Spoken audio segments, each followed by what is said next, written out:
Marco Madsen, he gets the split decision victory against the Carpenter, Clay Guida.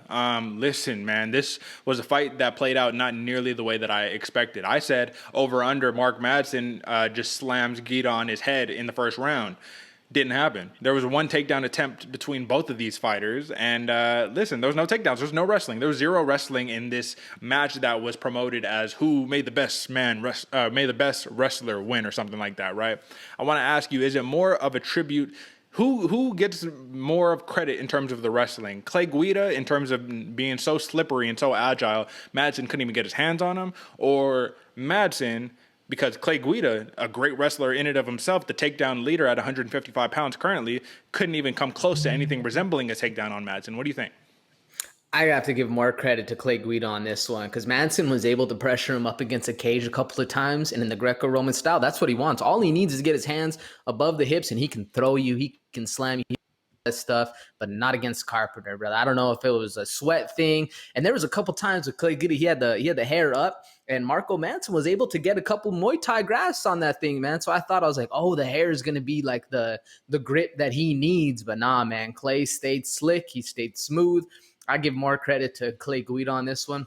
Like I said, this was the one pick of the fight that I got correct.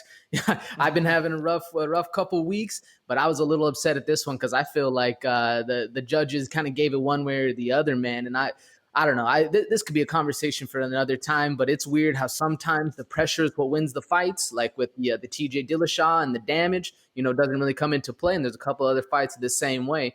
Whereas, there's just some incongruities with this one, but that's neither here nor there. I give more credit to Clay Guida on this one for not being able to be slammed because Marco Madsen literally slams everyone. What do you think? Who gets more credit in your book there? I'd agree because Clay Guida at a prime age of 39 years old, man, this dude is slippery, man. He's like a fish, It's hard to grab onto that dude, And Mark Madsen said he was all like, I'm gonna walk forward, I'm gonna grab him, I'm gonna grip him with all of my strength, and I'm gonna do the do.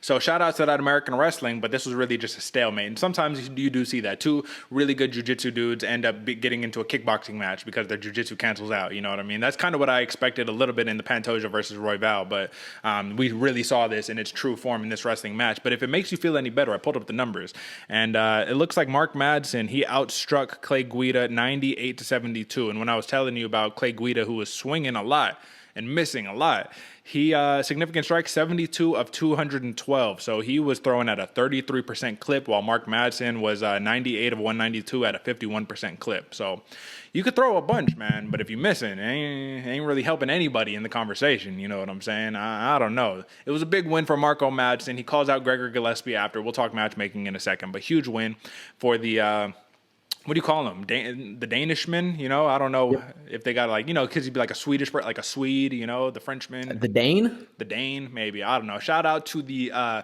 Greco-Roman silver Olympic medalist, Mark O. Madsen. Shout out to them.